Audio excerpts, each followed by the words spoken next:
Welcome to episode 35 of 35 All right. of Two Dudes in a Movie. We're recording this a little later than we normally do, like distance wise Later in in the between week. episodes. Yeah. That's true. I've forgotten how we do this, but my name's Luke Parrish. This is AJ Ferguson. Say hello, AJ. I'm AJ Ferguson. And I'm Paul Tabling. Yes. Man, you'd think we haven't done this in like Rusty. years. Rusty buckets. Just like a week and a half, guys. Well, let's knock that rust off and get right into what we've been watching. There AJ, we go. You've watched everything under the sun, so let's hear what you have Okay, to say. so it's been like, 10 or 12 days since we recorded. My son was sick. I was sick, so I was home a day or two.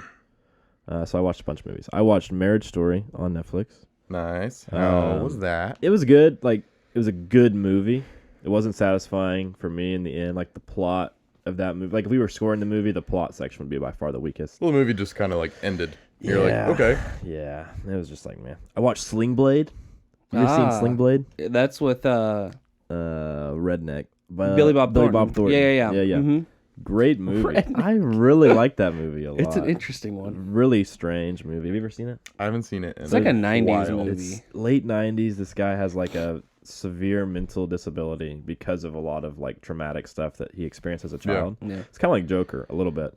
But instead of taking that and going the dark way like Joker, it's like he takes it and like uses it for good. Does he do yoga in the bathrooms? But it's like it's kind of like a Rain Man or a Forrest Gump kind of movie where you're like, you feel sorry for the guy, but he's also like kind of an interesting character. Yeah. It's a slow movie, so don't like expect anything awesome, but it is good. It is actually really interesting. I watched Endgame for the first time since I watched it in the theater, so that was fun. Yeah? Did you cry? Nope, didn't cry. Is it Tears of joy. different It is watching longer. it at home? It is longer than I remembered it being. In the theater, I was like, I was so pumped. I didn't care how long it was. Juiced the I'm whole laying there in time. bed and I'm watching. I'm like, oh my soul. There's still an hour and a half left in this movie. But it's a great hour But and a half. it was fun. It was Very good to true. watch. I watched Whiplash again. Nice. Good movie. Callie hadn't seen that one, so we watched that one together. Yeah. Okay, we watched Monsters, Inc. Yeah. Monsters University. I'd never seen Monsters University before. How was that? It was pretty good. Wasn't as good as the first one, but it was Yeah. okay. I agree. Pixar makes good movies, so it's Yeah. like Right. watched Brave. That's another Pixar movie. Yeah. Oh, I Redhead. forgot. I watched I like a Brave. Pixar movie too. I forgot to write down. I Hold like, on. I like Brave. That's a good one. Watched Inside Out. Have you guys seen that one? Yeah. The Yeah. emotions. Dude, I've seen all the Pixars. I like the Inside Out. That was Inside Out that was is actually funny. really good. with Phyllis and Leslie Knope. Yeah. Yep. Yeah, that was actually really good. National Treasure. Ooh, Classic Nick Cage is movie. Is it because that they announced the third one's getting production? Oh, really? Oh, I did yeah. not know that. But I actually have the second one on my list as well. 'Cause Those I like are them. Poor Nick like Cage. They're fun movies. those are my favorite like non not good movies, but not fun good. movies. Those are I love those movies. Yeah, they're fun. They're to my watch. favorite Nick Cage movies. Oh, no I doubt. can easily No say doubt. that. They're fun to watch, dude. It was a good movie. I watched Boondock Saints and then I watched Commuter with Liam Neeson. Oh, okay. It's like Taken, but on a train. oh yeah, that's right. it is not good. I'm gonna go out ahead and say it is not good. What's the next? Literally, okay, if you like Taken, this movie's for you. If you don't like Taken, it's not for you. And then what was that hilarious. one called? Commuter? Commuter. Yeah. And then there's There's one another called, one that he does that's on a plane. On an airplane, yeah. It's Air Force, or not Air Force One. He's like a sky Flight marshal attendant or or something. something? No, he's a U.S. deputy or something. He's like the yeah. marshal on the plane. Yeah. Are they gonna come out with a second one called It's, Carpooler? dude, like literally, it No, was. that's Stuber. It was just like Taken Yeah. on a train, Ugh. on a or not a subway. It was like on a Amtrak in New York. Jeez. It was exciting to did they watch. It ever was leave fun the to train? watch. The train crashes at one point, and that's when they leave the train. But that's it. Other than that, they don't. Spider-Man saves them, right? At the Yeah, the first like 10 or 15 minutes, he's not on the train, and then he gets on the train, and then from that point on, you're on the train. So it's like Speed with Taken mixed in. Yeah. Okay. The movie Speed, Yeah. not the drug. It's like taking speed. Yeah. Doing speed. I don't know. Anyway, I've never done speed before, so I haven't either. I'm I don't talking know how about. it I'm works. talking about the movie here, AJ. I don't know how it works. Do I you can't want even to? make I it. know a guy. I can't even make a joke about it because I don't even know how it works. So that's what I watched. The best thing I watched this week, honestly, probably Sling Blade? Endgame. Oh, That's what I figured. He was gonna duh. say. Other than Endgame, if I didn't have to pick, I'd probably say Whiplash. heck Mm. yeah. Sling Blade is up there for me. That's Did you a buy really Whiplash? underrated Like- movie. Yeah, I got it for Christmas. Nice. That's why I watched it. I have a stack of DVDs I got for Christmas. I'm going through. Oh, heck yeah. Worst movie I watched this week? Might be Commuter. It might be Commuter. I will find you. It wasn't terrible. Like it was. I mean, slightly enjoyable, but not like because he's like a retired police officer. Who's Oh like, my gosh, this is the exact Like same. literally, Dude. he's like a health insurance salesperson. he's so typecast right And, now. dude. He So is. he gets fired from being a like insurance agent, and he's like on the train, and someone's like, "You got to save these people," and he's like, "Oh, let me use my detective skills that I haven't used in 30 years and take out these like murderers and whatever." And I was like, "Oh my gosh." What's that snowplow movie he's in? Oh yeah, the gray. No, that's the one where he fights that the one wolves. actually wasn't horrible. Gray? The ending of that movie is not satisfying at all. Yeah. Hold on, I'm on it. I'm on it. What'd you watch? You got a long list too? So I had the flu Cold this Pursuit. week. So yeah, Cold Pursuit. That was it. So I very much like AJ watched a lot of things and played a lot of video games as well. I finished Fallen Order that Luke let me borrow. Out of 10, what was it? It's probably like an 8 or 9. I said 8. Yeah. It's not my favorite, but it was a good game. Mm-hmm. All right, movies. Watched John Wick 3, Parabellum. Ooh, yeah. That's a really good one. I've been watching one of my favorite bands. One of their band members just died, Neil Peart from Rush. And so I've been watching a lot of their concerts in memoriam. I watched Boondock Saints 2, also in All Saints preparation for... Yep. Yeah. I watched Infinity War and Endgame back to back. Nice. Wow, back to back. Was Yeah. that 6 hours of your time? One like stretch. Nice. I watched Magnificent Seven, the new one. Oh, nice. Yeah. Because for whatever reason, when I feel sick, like I have to watch westerns. Yes. Like that's like my feel good movie for whatever reason. Yeah. So I watched Magnificent Seven and then a movie called Silverado. Yes. Love Silverado. Written and directed by Lawrence Kasdan, who did like Star Wars and Indiana Jones and stuff like that. That's a great movie. And Really then I good. finished The Morning Show, Oh, nice. which that actually was a really, really good show. It's got a lot of really iffy subjects and hot topics right now, a lot with the Me Too stuff, but it is a really good show. Well done. Is it gonna have more seasons? I would assume so. They leave it where it honestly could go either way. I would see them doing it again just because it's a big ticket item. Jennifer Aniston won a Golden Globe or whatever for it.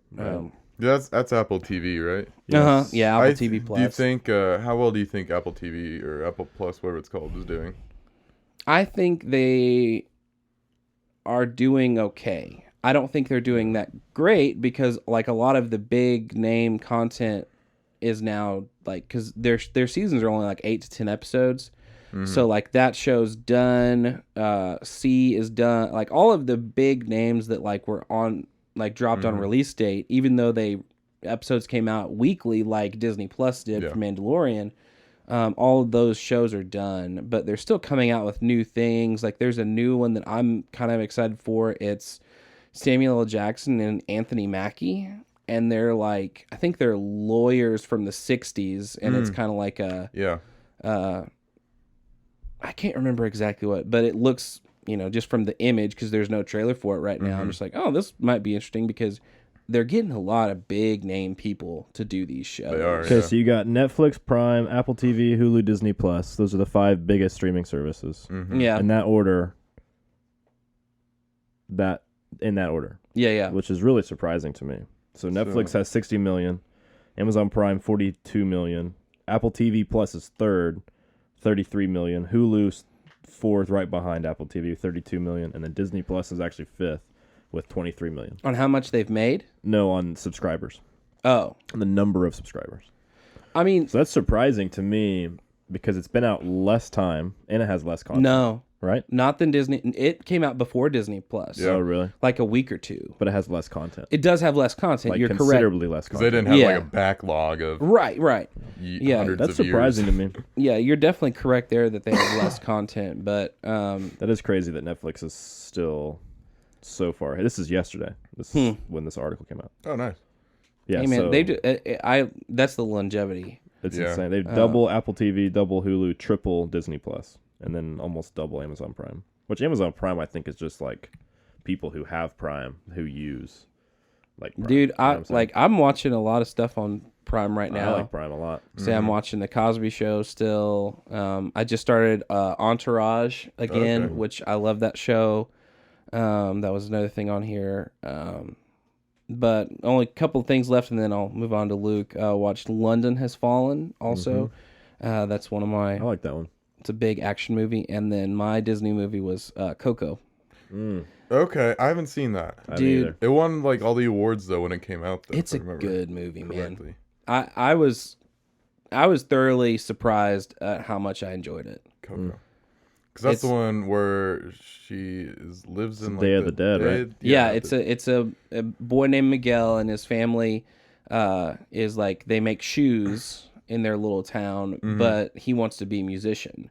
And there's like this big famous musician that like became famous in their town and went on to be like, you know, he was in movies, he had all these records, did everything, Yeah. and then but yeah, it's going on like during the Day of the Dead, and he discovers that he's related to this guy De La Cruz, and he ends up trying to, you know, become famous, and he doesn't have a guitar because his family also hates music for it's like a family Footloose? tradition kind of thing. Like the town loves it, but like the family is just like, oh no, you're like like a way distant relation was Yeah. a musician, and so yeah, he finds out it's De La Cruz, but he like left the family, and so they like disown music altogether. But he goes and tries to you know, play in the square so he can become famous, but he goes and steals De La Cruz's guitar, and it actually makes him go into like the afterlife. So it's a really interesting story, and I did not give away all that much. That was literally probably the first 15 minutes of the movie. Oh wow. Okay. Nice. There's a lot more to So it. there's a lot to it. It's a good movie though. I enjoy it. It's like every other stinking Disney Pixar movie that makes me cry at least once in the movie. I'm just like, dang it, Disney. I'll have to hit that up on like a Sunday afternoon or Gotcha. something. It's a good one. What you got? Oh, did I say that I finished The Witcher last week? I don't think you did. I think I finished it right after we recorded. Nice. Okay. But I finished The Witcher, Nice. which was like the most popular thing, like directly after The Mandalorian came out. It was like, Yeah. here's The Witcher, and everyone's like, yes. But that was good. They told the story the way the first book is written. The first book is written like a bunch of short stories that eventually all like come together, and that's Okay. how the first season's kind of written. And they did a great job of it, and they changed a little pieces of it, which was totally fine. I didn't care. The show's still great, but I gave it a good score. Like Nice. season 2's coming out, and so I'm pumped for that. Oh, they're already like for sure doing season 2 and everything. yeah, nice. It's been one of their biggest shows. I think it was the most watched thing on Netflix since Stranger Things, Yeah, if I remember right. I need to get on it. I just yeah, Because I think like their most valuable property right now is Stranger Things, and I think it is. The Witcher is probably next. Probably second. Well, yeah. Stranger Things has been like the only one to go past like 3 seasons so far, like of a show. Yeah, recently. I Yeah. mean, I think the last one that I can think of that had a huge popularity was House of Cards. Yeah. House of Cards is big. I know Riverdale's really big with like the younger people. Well, yeah, they say Witcher's on track to go make it past the 3 seasons, so I'm all for that. Yeah. That's cool. Because Oh, it's one of my favorite worlds. How many books are there? Let's see. I'm currently reading the 5th. Oh, dang. There's like 7 or 8. It's a bunch. Dang. Okay. Yeah, but they're all pretty good. The games are just as good, if not better. So, especially the 3rd one. So I finished that, and then I watched You season 2 on Netflix. You like that show? So here's my whole thing with the show. I have like a love-hate relationship with it. Like like honestly, I don't think I like the show, but there's something that keeps me coming back to it. Makes you keep watching? Yes, and I'm like, dang it. That's how Callie feels. I've never watched the show, but Callie's watching it right now, and she's like, I hate this show. But she's like, What's I it can't ab- watch it. I can't not saw watch it." something about the season 2 came out, but what's it even about? I don't think It's I've heard of it. About this guy, and he's like, It's like a stalker. he obsesses over like he finds like a target, when the target's a girl, because you know he obsesses over her. Like finds out everything about her, like pretty much stalks her. It's creepy. Does all this, and then It's weird. he I can't watch it. he sees like her friends and people in their life as like obstacles somewhat, and so he ends up like killing some people that might get in his way. So he's a serial killer. Huh. And then, you know, big climax at the end and all that. But after I watched the first season, because I watched it when it came out, and I was like, man, I don't know if I like that. Because the show feels like it should be. It's 10 episodes, like 50 minutes maybe. And it feels like it should be like 5 or 6 episodes, like 1 hour an episode. Like, it doesn't need to be this long. Wow, even with the 10 episodes, it feels like it's too much. It feels like it's too much. I think they could definitely shorten it. But I watched that. I'm like, I said the same thing after the season as I said after the first season. Like, I'm not going to watch the next season. I'm probably going to watch the next season. Yeah. So I have a weird relationship with that show. Interesting. And then I finished season 1. I'm halfway through season 2 of Star Wars Rebels now. I finished season 1. I'm halfway through, and I'm at the point now where I'm like, I look forward to like going home, and I'm like, I'm gonna watch a few episodes. Like, okay, yeah, that's how season 1 kind of seems like a little bit of a grind, but yeah, once you get into 2, it seems to ramp up and get better for me. I'm stuck in season 4. Like, I'm just stuck. Dude, you're almost there. I know. I'm so close, but I'm just like, I don't know. I'll finish it. I know. I'm going to finish. I'm not gonna not finish. I'm just saying, like, I flew through seasons 2 and 3, and now I'm just like, I don't know. Like, there's nothing happening right now, I guess. But seasons 2 and 3 are really good. But yeah, I'm halfway through season 2, and it's only taken me like a few days, so I'm like, nice. I'm on my way. And then last thing I went to the theater last night and watched Knives Out. Yeah, first time. First time, because that's apparently still in theaters. Have you seen it, Paul? Mm-mm. AJ's seen it. Yeah, great movie. I liked it. It was good. I think there's one thing I didn't appreciate about it, but the rest of it I was like, 2 thumbs up. Like, let's go. Did it take a while to get used to Daniel Craig's accent? So the first 10 minutes I heard him with that like really like southern accent, like Louisiana type accent. I was like, man, this is strange. And then then I started getting into it. I was like, okay, all right. You go, literally Daniel the first Craig. 5 or 10 minutes, I was like, oh, this is so dumb. This is so not believable. This is so bad, and cheesy, and terrible. And about 30 minutes, and I was like, I can get with it. And by the end, I was like, this guy's amazing. I love this guy. I'm like, I'm all for this. I love this guy. It might be ridiculous, but it's awesome. It was so That's good. hilarious. He did a great job with the accent. But I give the movie 7 to 8 out of 10. It's solid. Danielle went and saw it with me too, and she really enjoyed it as well. It's like she's like, I don't have any complaints. I was like, yeah, me either, really. So I guess we liked it. Yeah. There you go. I think it's like Luke said. I think it's really solid. It's not like people are saying it's like the best movie of the year or whatever. It's not, but it is really. It was a fun watch. Fun movie. Yeah. It's just a good movie to go see in the theater. Well, and I was like, the theater was packed for it. I was surprised it's still because making a lot of money. it's been out for a while at this point. It came out in November. It was an old people crowd, so it was all old people in there, and so not everyone was like laughing at the jokes. They're all just sitting there like. See, my crowd was all about it, dude. They were big time into it. I guess I saw it too late in its run. It's now to the point where all the old people are coming out of their caves and they're seeing the movie. Like, I should probably go see this movie. Might as well go see this one, honey. But no, that's all I watched. When you want to hop into the top 5? Yeah, let's do it. Yeah, man. We did top 5 directors. Yep, right? doing directors this week. It was actors last week. Directors. So I knocked out my first 4 and my honorable mention, just like bang, bang, bang, bang, bang. But I spent 30 minutes trying to decide who my number 5 is. Whoa. Yeah. Wow. That was tough. Just picking my number 5. Because number 1, I was like, easy. 2, easy. 3, easy. Nice. And then there's like, my honorable mentions were weird because it's like directors I really like. But mine's going off like, I looked at like movie history and like how many of those were hits for me. Mm-hmm. Yeah. And like, I wanted to put like, the lady director that did like Zero Dark 30 and The Hurt Locker on there. I can't remember her name, but I wanted to like put her on there. I wanted to put I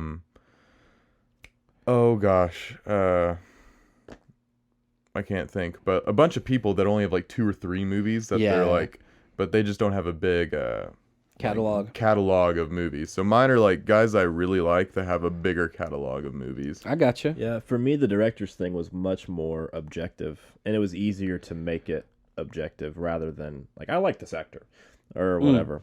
Because like last week or whatever, I feel like it was, I'm just going to put a bunch of guys on there who I would go see in the theater or whose movies I really like. Yeah. So I feel like directors, I'm with Luke on this one. I was scoring the quality of their best pictures, but also like their overall percentages of good movie to bad movie. So my honorable mentions are Tarantino, Ridley Scott, and Clint Eastwood. Nice. Tarantino, I love some of his movies. I do not like some of his movies, but overall, I feel like he has accomplished enough to be on a list like this, even though I'm not as big of a fan as you guys are. Mm-hmm. Ridley Scott, for me, is really underrated. I think he is one of my favorites out there that people don't really know. He's done so many really good movies. I feel like he does a lot of, he doesn't do very many movies, but every movie he makes is really good. Yeah. I don't know. And then Clint Eastwood. Clint Eastwood has been around literally forever, and he's made some of my favorite war movies and some of my favorite history movies. So he just makes really, really good movies. For sure. But a couple of his most famous ones are the Flags of Our Fathers, Letters to Iwo Jima, Richard Jewell, Gran Torino, American Sniper, Space Cowboys, American Sniper. Yeah, he did the train movie, the 1917 to Paris or whatever. That's about those guys that were stopped the terrorist attack on the. And then Ridley Scott did Martian. He did Gladiator. He did Alien. He did Blade the Robin Runner. Hood movie with Russell Crowe. I love that movie. That movie is really underrated. He did Prometheus. Original Blade Runner. Blade Runner. He's done a lot of really, really good stuff. Just kind of, he's been around for a long time. But those are my 3 honorable mentions. Okay. My 3. I'll start with the one. It was Catherine Bigelow. She's the one that does the Hurt Locker and Zero Dark 30 and stuff. She's one of my honorable mentions. Jordan Peele is one of my honorable mentions. Oh. I think he's kind of really taken off, and I was like, man, was it Us and Get Out? Us and Get Out. I was about to say You. I was thinking about the Netflix show again. I put Spielberg on here. Mm-hmm. Yeah, bud. And Matthew Vaughn. So the Kingsman movies. Yeah. Nice. Mine are Mel Gibson. Also kind of the same. He's kind of like Clint Eastwood. Yeah. I like those guys that act and direct, and especially if they direct the movies they act in. Yeah. And then Jim Cameron for Terminator and things like that. Avatar was okay, not one of my favorite movies, but Titanic? I mean, I've never seen it. But I mean, his two most popular was movies? a well-made movie. No, you're right. You know? You're right. No, Avatar is really it's overrated, but it's real good. And then one of my other honorable mentions is a guy named Pete Berg. He's done a lot of he did Deepwater Horizon recently, but he does a lot of stuff with Mark Wahlberg. Yeah. You're a big Wahlberg guy. And I'm a big Wahlberg guy. Did he do Shooter? Maybe. I feel like he did Shooter. No, I don't remember. I'll look it up. Maybe not. I don't remember who Let's did fact check Shooter, this. but Pete Berg. Yeah. Is a good My one. number 5 is Mel Gibson. This Nice. dude is, in my opinion, he just makes really good movies. His most recent hit, I think, was Hacksaw Ridge. Yeah. But he did Braveheart, Passion of the Christ. Passion of the Christ. He did Patriot. He didn't direct Patriot. He didn't direct Patriot. Mm-mm. He directed. He either directed Patriot or We Were Soldiers. He directed We Were Soldiers. He did We Were Soldiers. Yeah. Anyway, he's kind of like Paul said. He's like Clint Eastwood. He's been around for a long time. Just makes really good movies. Hacksaw Ridge is one of my favorite war movies out there. And then Braveheart is like top 5 for me. So this guy, he's just real good. Yeah. Well, I fact checked the Shooter director. It's Antoine Fuqua. Yeah. Who is like Mr. Action Movie because Training Day, Equalizer, Magnificent Seven, Equalizer 2, Southpaw, Olympus Has Fallen, Shooter. Dang. Yeah. He makes good movies. Dang. King Arthur and he's got King a ton Arthur, more. man, that's a throwback. Oh, yeah. My number 5 is Ridley Scott. Oh, nice. Yeah, just based off the Alien movies, The Martian. Martian is so good. I think his stuff is just... Have you seen the Robin Hood movie with Russell Crowe? I haven't. I love that movie. Have you seen that one? It's a good movie. It's really underrated. Yeah, it's No, good. but, Good stuff. I was hoping they'd make some more, but they haven't. I just don't think that Yeah, I didn't really catch do at all. very well, It didn't make very much money. No, I didn't. If I remember No, correctly. it did not at all. no. But it was really good. 4? 5 for me Year 5, yeah. is Chris Nolan. Nice. Wow. He snuck up in there for me. I was like, I got to give the guy credit. Mm-hmm. We're doing a whole month for him later in the year, but I mean, Interstellar, Inception, AJ is going to probably dive into many more things, but great movies, great twists, always. Yeah. Prestige. Yep. Number 4 for me is George Lucas. It felt wrong not to include him. Is he like a great director? Not the best, but the dude come on, like he deserves some credit. He created Star Wars. So for me, that's why he's on there. I don't think like we could break down like his like actual direction of the prequel trilogy and the first Star Wars movie and whatever. He's a terrible writer, but dialogue writer. His dialogue struggles in moments, but it is also like real good at times, or it can be. But anyway, I think he deserves to be on the list, so I snuck him in here for him. I can appreciate. Number 4. I'll allow it. My number 4 is Chris Nolan.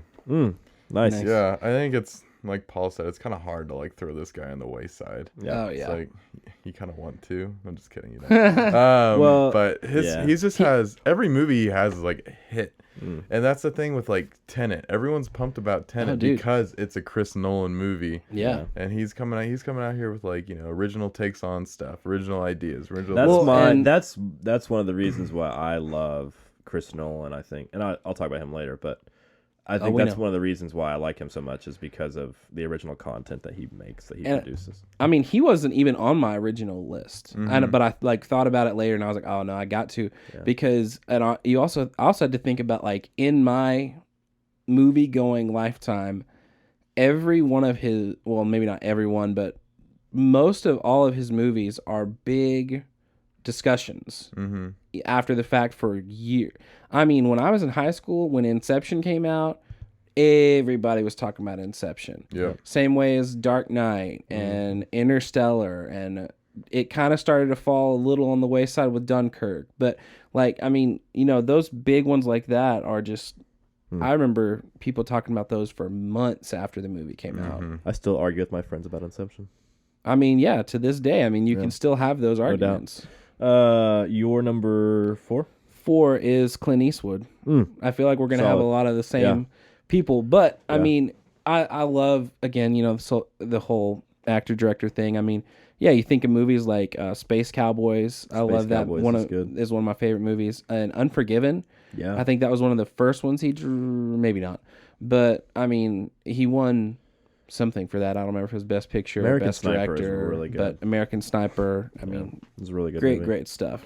Number 3 for me is Steven Spielberg, and this is honestly just the sheer volume of great movies this guy's made. I mean, it's just insane.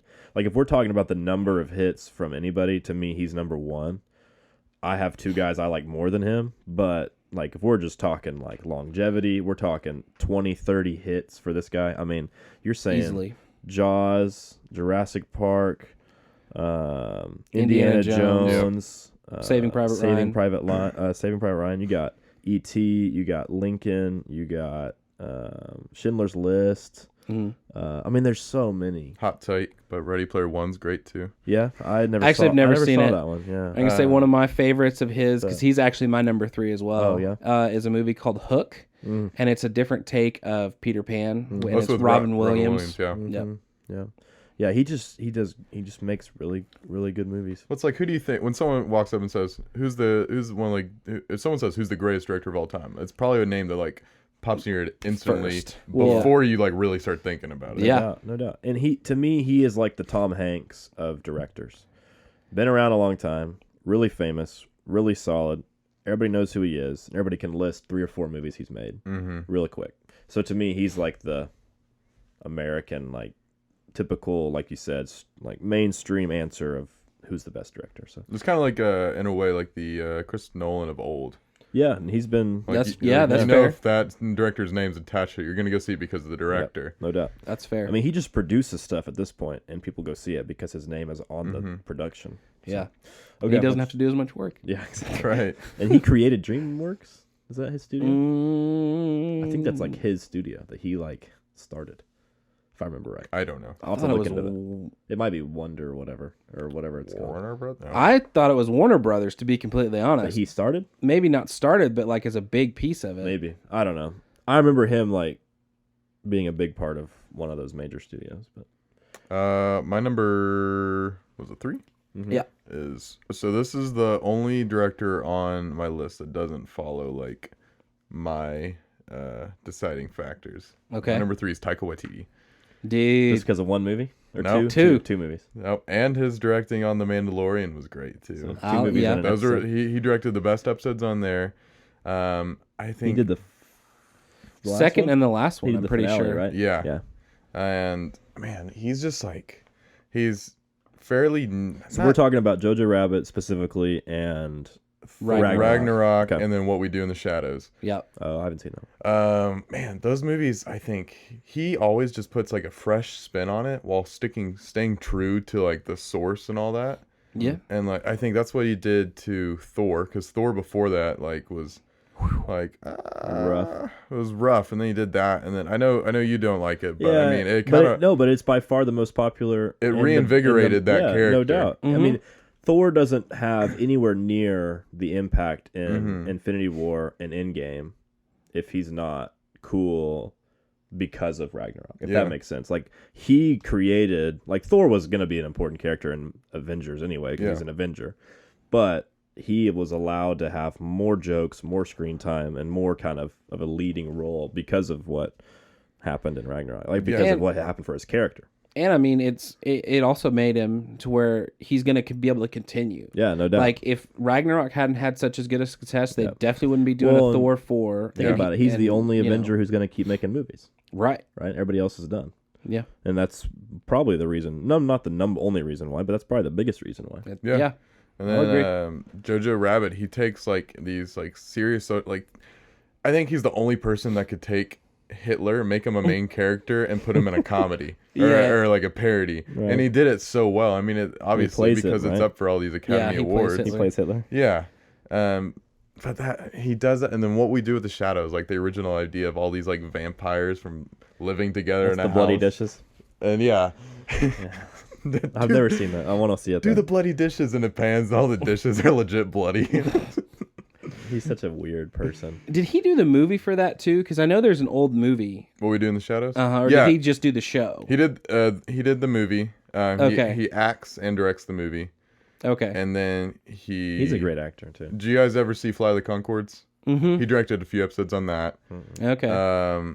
But no, I think he's like a producer or something on the show What We Do in the Shadows. It's on AMC or FX, one of the two. FX, yeah. On FX, yeah. But okay.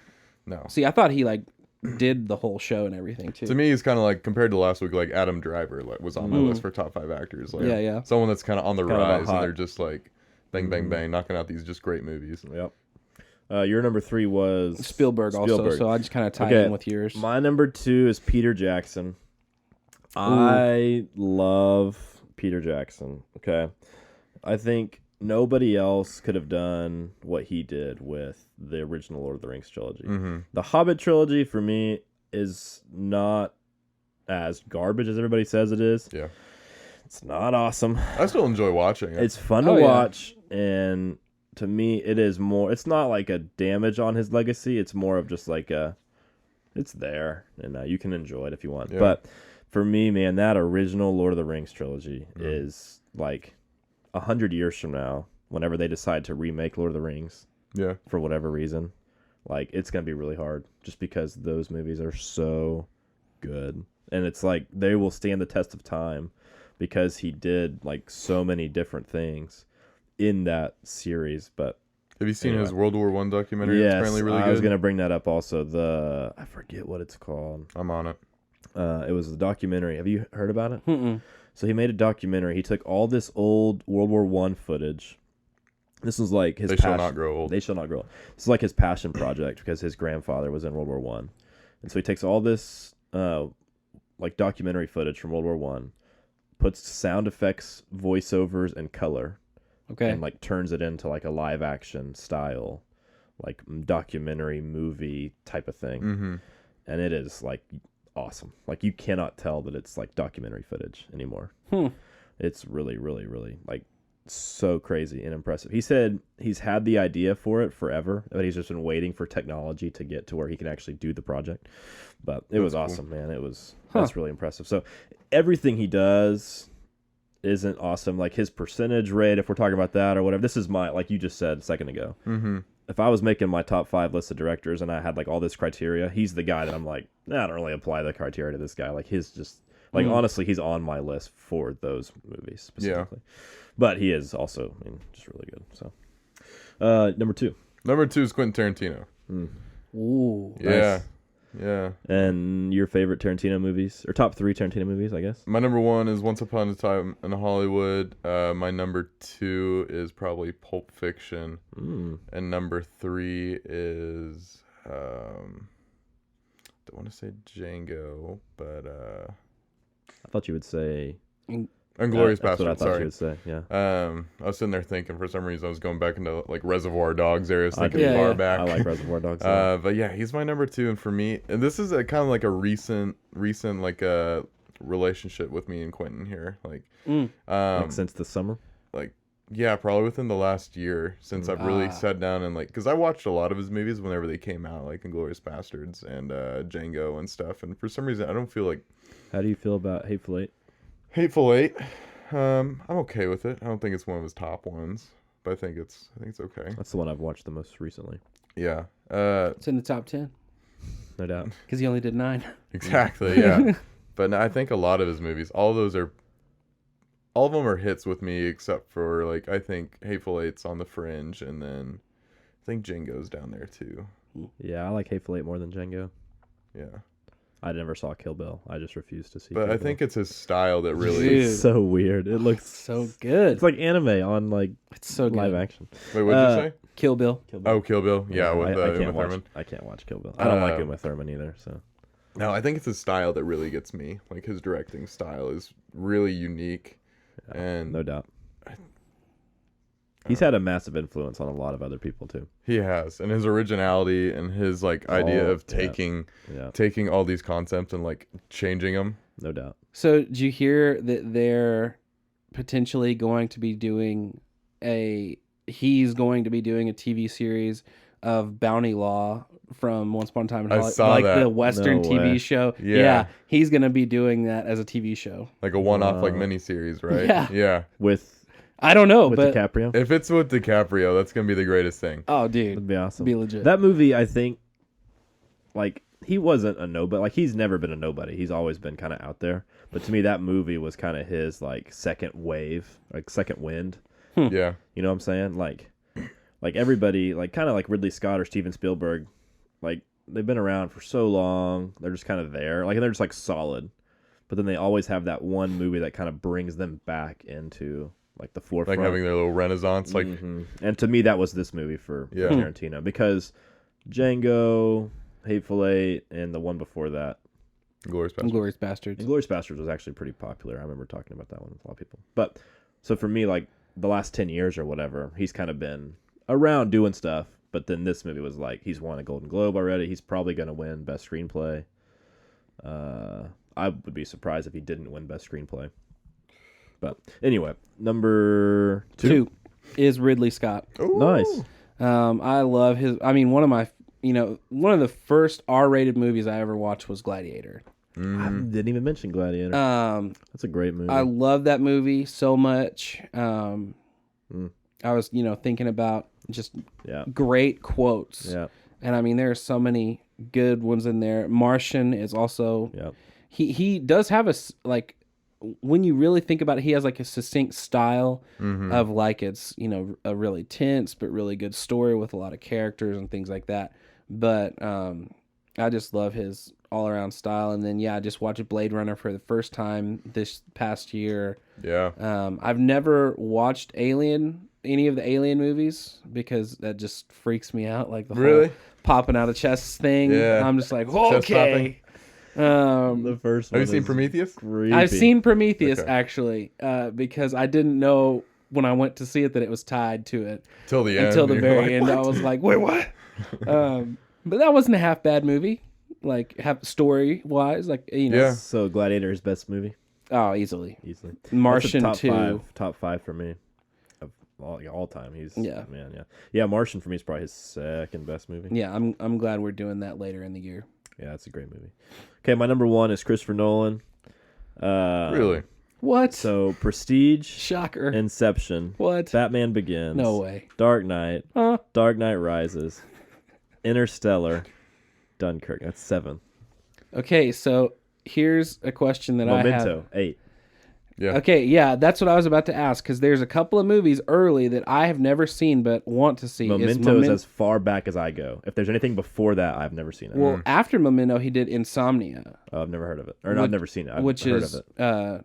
Al Pacino and Hilary Swank. I think Robin Williams is in that movie. He's Never like a seen it. serial killer. Never seen it. I've heard that movie is really, really good. But I was going to believe say, it. have you seen Memento? I've seen Memento. Have That you- movie is weird. Okay. Like, it's kind of like Inception in the sense of like, you got What is to watch. going on? It's like Prestige and Inception kind of combined. Okay. It's like you have no idea what's happening, and then it all comes together. And you're like, what? Yeah. It's just like, I mean, Do it's you- classic so- Chris Nolan movie. Do you own all of, I except for Insomnia? I don't own Memento. Okay, but you own all I of own those the other other movies. ones, yeah. Okay.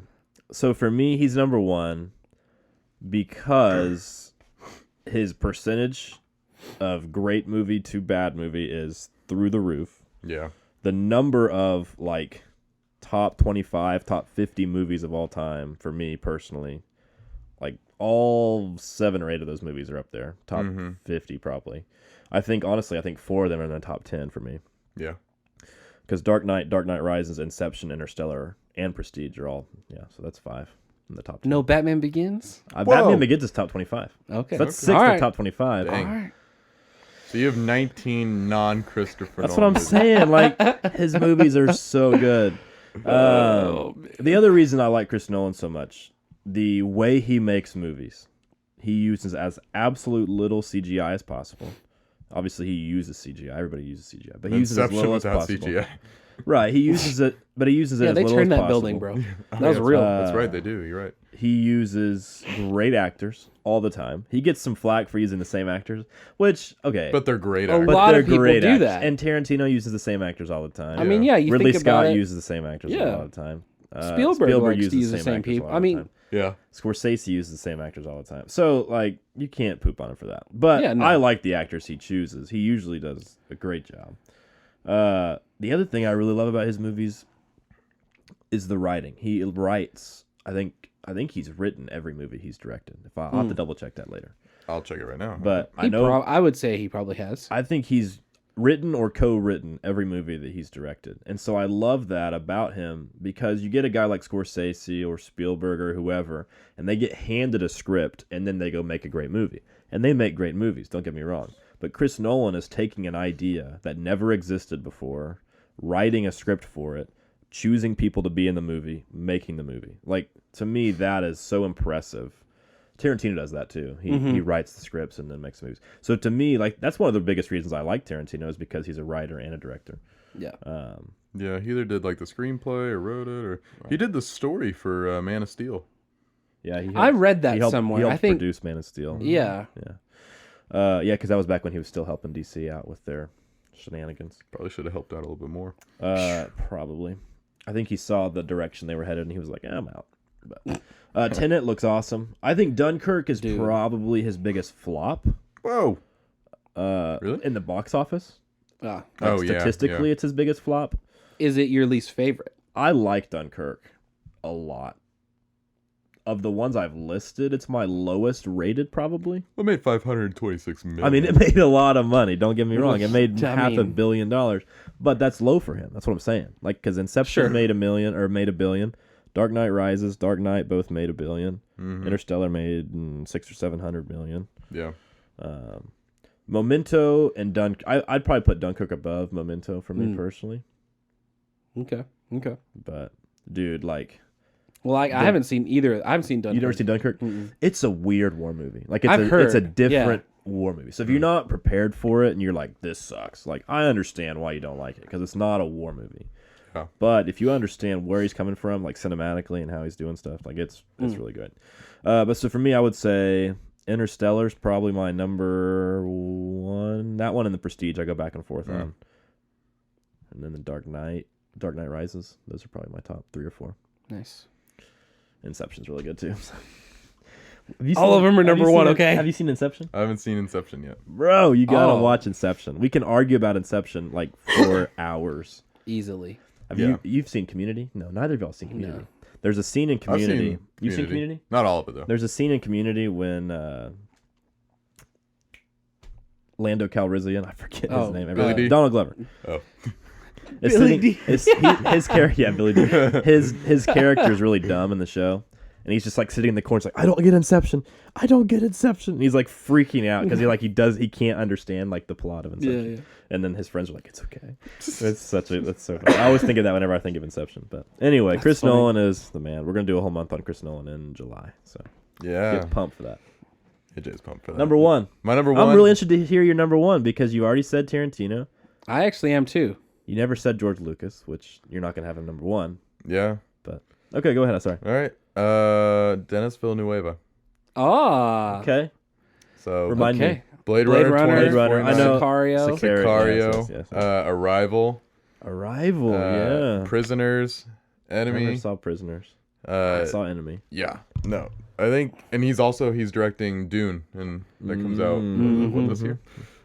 So Number one. Wow. yeah, number one. Sicario's really good. And I don't like Blade Runner, but I know you love Blade Runner. It was an easy choice for him, for my number one. I get that. That's I like cool. that. I think his movies lately, He's a relatively young guy too, right? no, and he's relatively He's like in his 40s, 50s. super old, but now I want to look up his actual age. But no, he's Nobody's like, young anymore. right well, now. I mean, he's not like been around forever. He's 52. Yeah.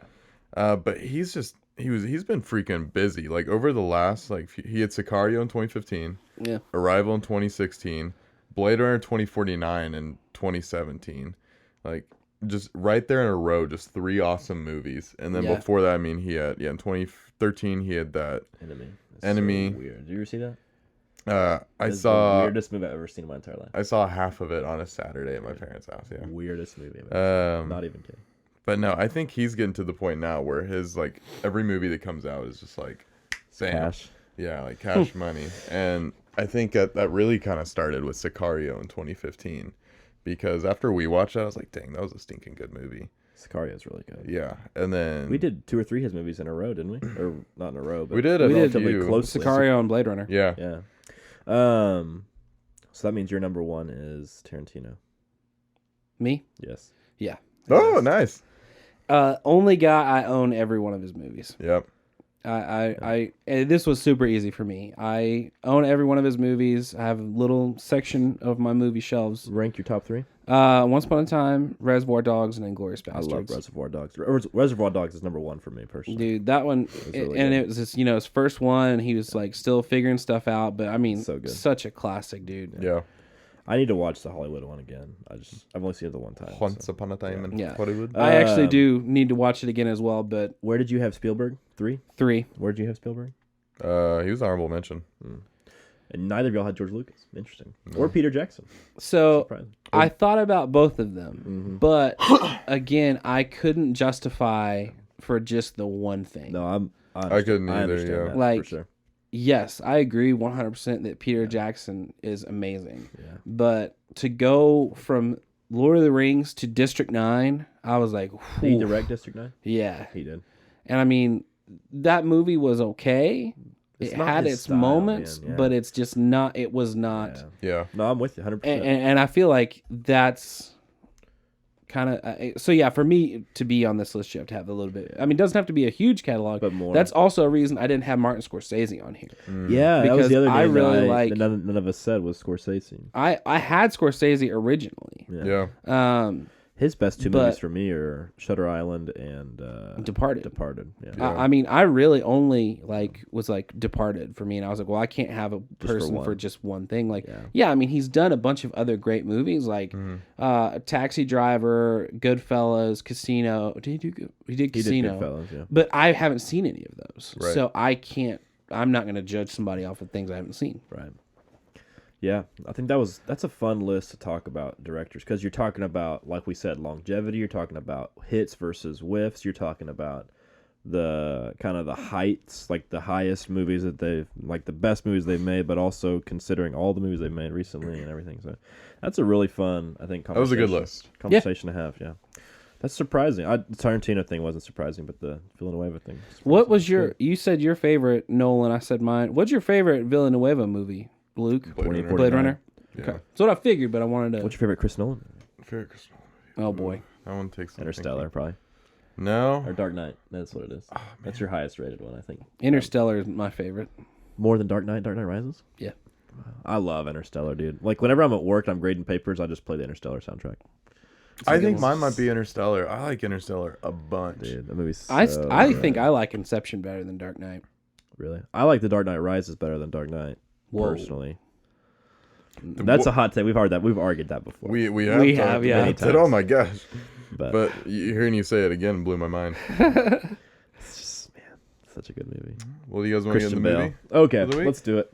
This was Paul's pick. Paul's pick. This is my pick. All the old movies are Paul's picks, mostly. Wow. That's not true. I picked a couple Just old ones. because I'm old. I picked a couple old ones this Where's year. my... Gotta pull up my files here. All right. So, yeah, this week we are doing the Boondock Saints. Tim Duffy? Troy Duffy. Troy Duffy. I almost said Troy Duffy was my number one director just to mess with you guys. Oh The my Duffer gosh. Brothers. That'd be... The Duffer. I would probably pass out. Anyway, so for those of you not familiar with this movie, it is two Irish Catholic brothers become vigilantes and wipe out Boston's criminal underworld in the name of God. Came out in 1999. Actors are Sean Patrick Flannery, Norman Reedus, Willem Dafoe, and Billy Connolly. Directed by Troy Duffy, like we said. All right, here's the funny part about this to me. It made... Is it the nothing? scores? This 22% on Rotten Tomatoes. budget of $7 million. The Yeah. scores are... I'll get there in a minute. $7 million. In its original... I had to copy this whole sentence because it blew my mind. In its original run, the film only earned $30,000. Whoa! In 5 theaters in Boston. Was the original opening and only opened in So it Boston. was a very limited release. So. Yeah, it then it later went on. developed a cult following and has grossed about $50 million in domestic video sales. Wow. $50 million in DVD sales. Yeah, like I was like, Crazy. wow. Good for them. So, which then spawned a sequel, and people are wanting a third. It's probably not going to happen. Whatever. Dude, Norman Reedus is like the most famous person involved in that project, which is crazy to me. He Yeah. probably wasn't at the time. He was, Oh, he no. was nobody at Yeah. the time. He's only famous because of Walking Dead. no doubt. Yeah. That's what I'm saying, but he's the most famous person on the project now. Willem Dafoe. Yeah, it's true. William Dafoe is pretty That's famous. right. But I would say Norman Reedus is probably Because And Willem Dafoe is the top billed actor in the movie. that was No, around no the doubt. same time as what the first. When did the first Spider-Man movie come was out? right 2000. after. 2001 or 2000. Oh yeah, so he was. This was very like same vein of that. kind of peak Willem Dafoe, I think. Oh yeah. The only other movie he's directed is the sequel. If I That's remember- probably if I remember- true. If I remember right. That's probably true. And he directed it, wrote it, produced it, and then his band played the music for it. Huh. And his band's name is the Boondock Saints. I looked all this up Interesting. afterward because I was like, this is such a weird movie. I want to know as much as I possibly can about That's it. interesting. And so I looked it up, and he was like, yeah, we like signed my band to play the score for this movie. I paid myself to. Yeah. And then he changed his name, changed the band's name to the Boondock Saints. Well, the main theme is not his band. No, it's a different I group. know, but but that everything that else- is interesting. But everything else in the song, everything else in the That's funny. movie is, yeah, it's crazy. Okay, so yeah, the ratings. 22. 22 critic But that's the percent. critic percent, yeah. 91 audience on Yeah. Rotten Tomato. Yeah. 7.9 on IMDb and 44 on Metacritic. Metacritic, bro. Wow. No one can please Metacritic. Those guys. I'm not gonna lie. Whenever I was like looking up this movie and seeing like the scores, I was like, I became instantly skeptical. I was like, See, I didn't look up anything until after I watched it. I was like, Yeah. oh, bro, this Yeah. makes sense. oh no, what am I getting into? No, man. That's the lowest movie we've probably reviewed. Easily lowest. Easily. I don't think I've ever seen a 22% on Rotten Tomatoes for anything. I've seen lower Oh, really? for the Shaq movies, Oh, dude. Terrible. like what Kazam and then Steel. Kazam. Ugh, That's hilarious. one of those had like a 6. Okay. All right, AJ. Okay, idea/premise. Okay, for me, man, I did not like this movie very much.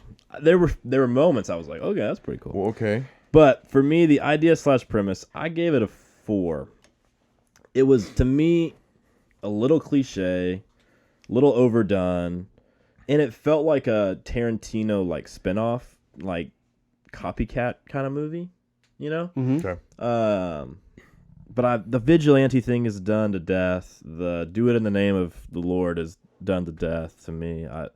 So for me, I thought the idea and the premise was pretty repetitive, kind of overdone, and to me, the Tarantino thing, like once I kind of picked up on that, I just kept seeing things that I've that have been in Tarantino movies, even before this movie, like Reservoir Dogs and Pulp Fiction.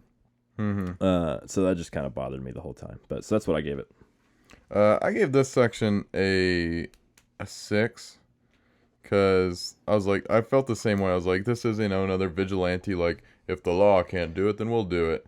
And they're only like killing bad people. But for some reason, to me, when I was thinking about the idea, some part of it felt like a little. There was like a twist to it. Like it wasn't exactly like the vigilante thing. Yeah. But I couldn't figure out what it was. But I'm like, something about this doesn't feel like the other like vigilante movies. Maybe I think it was just the way it was told. I think this was some plot coming into it. Mm-hmm. But no, I think a 6. Like my scores aren't gonna reflect how I feel about this movie, so I'm That's excited fine to give my thoughts at the end. But no, I think No, speak your mind, man. I I'm think not going to I think- judge. I think 6 fits this for me. Yeah. Yeah, so, I mean, yes, I was critical of this movie. It's not, I was very, tried to be, I'm not as critical as you guys, but I agree with your point 100%. Mm-hmm. I actually gave it an 8. It is very similar, but name me a couple other vigilante movies, because I couldn't think of any that weren't a superhero. Like, you talk about Batman, yeah, whatever, all these Green Arrow. That was the spin I was talking about. Yeah. Things like that. This is the first one I can think of that is a vigilante and they don't become a Some superhero. kind of hero. Yeah, I don't know. For me, Same thing with the God thing. Like, yeah, I mean, the religion thing to me is kind of, I don't know. That's just kind of been around forever. And that's not necessarily my biggest knock on the movie. As far as the doing like things above the law, I feel like John Wayne movies are like that. I feel like Clint Eastwood movies are like that. I feel like that's kind of way back.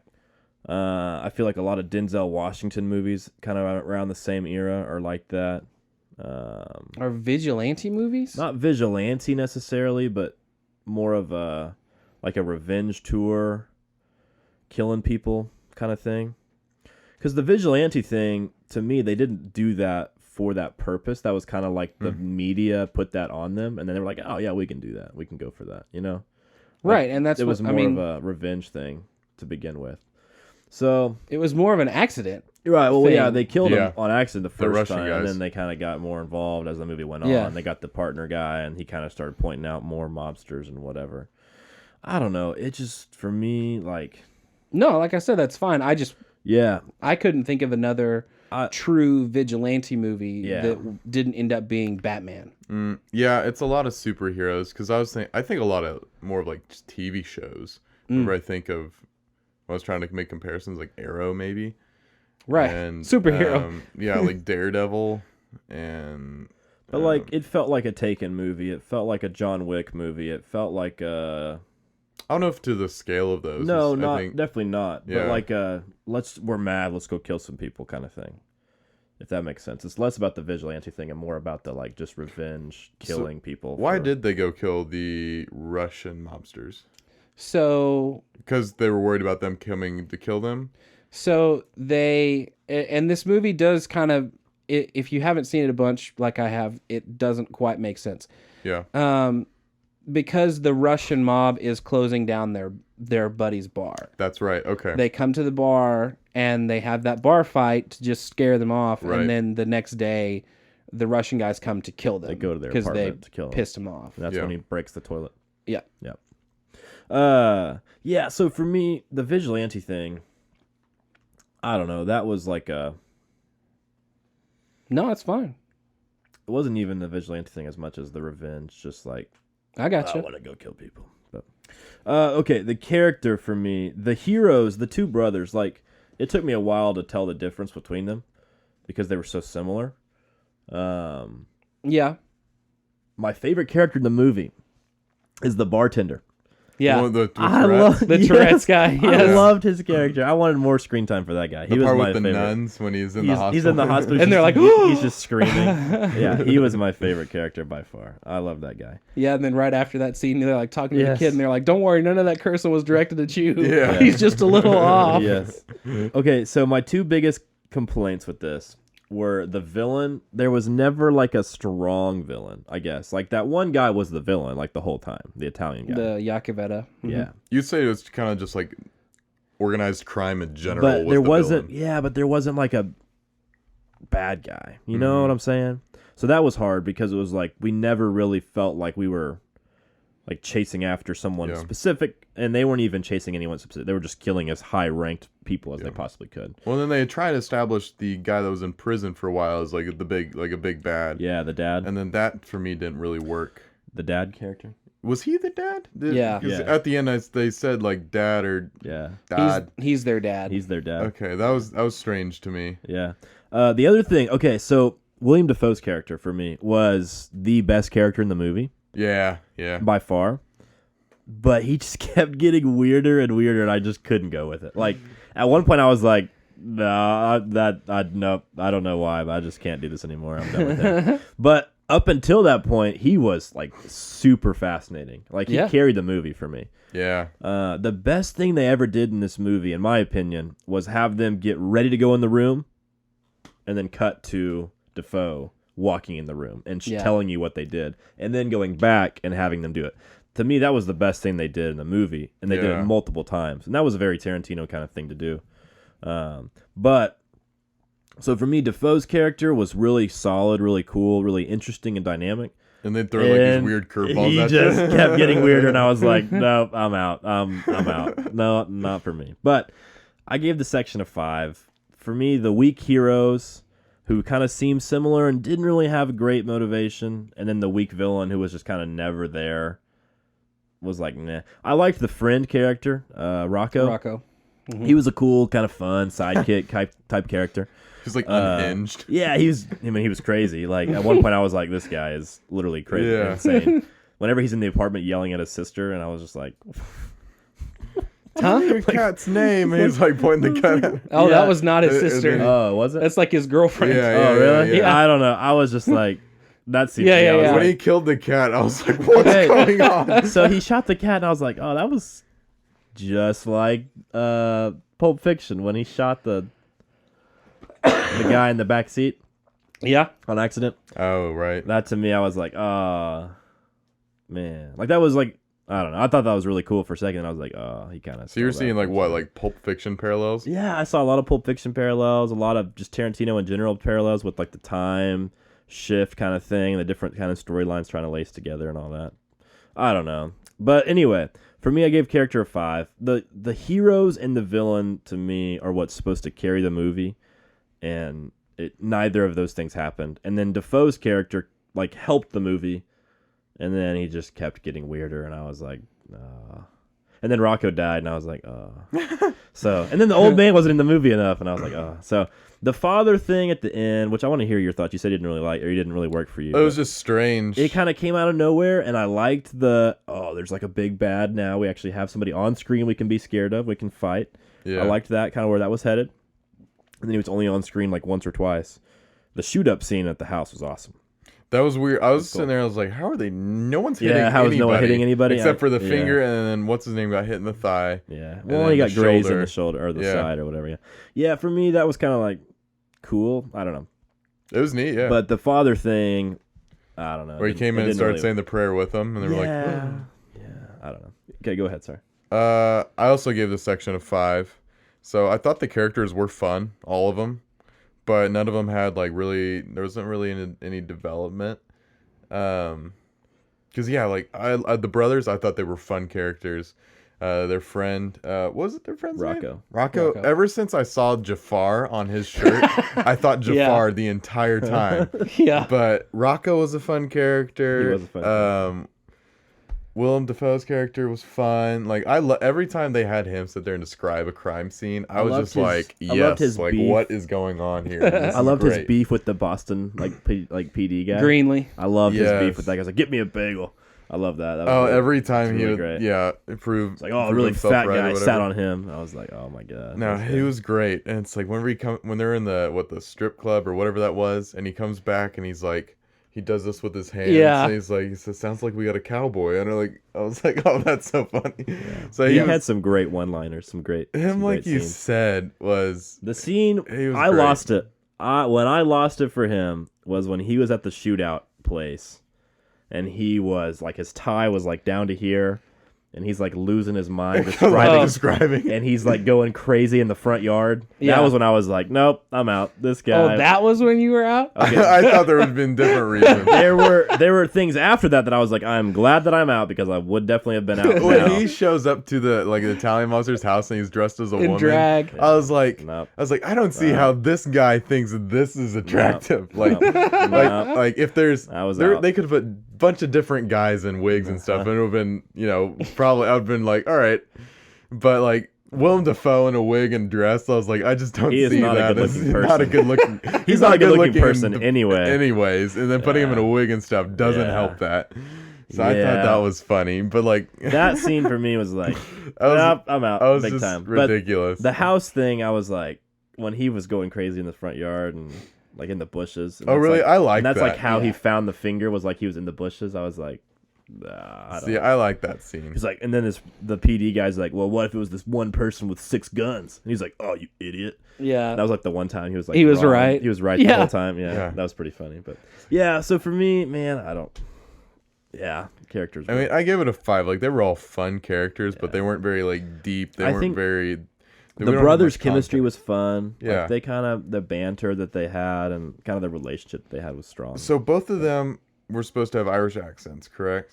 Yeah. It never sounded like the one did, like for sure the whole time, but Walking Dead guy. Norman Reedus. Norman Reedus. His would go in and out. His one came in out. Yeah, you're right. And so it was never consistent. He was definitely not as good of an actor as the other guy. You're right. Or at least with the accent. At least with the accent. Yeah, because I was listening for his, and I was like, sometimes I was like, oh, there it is, and sometimes I was like, wait, is that Daryl?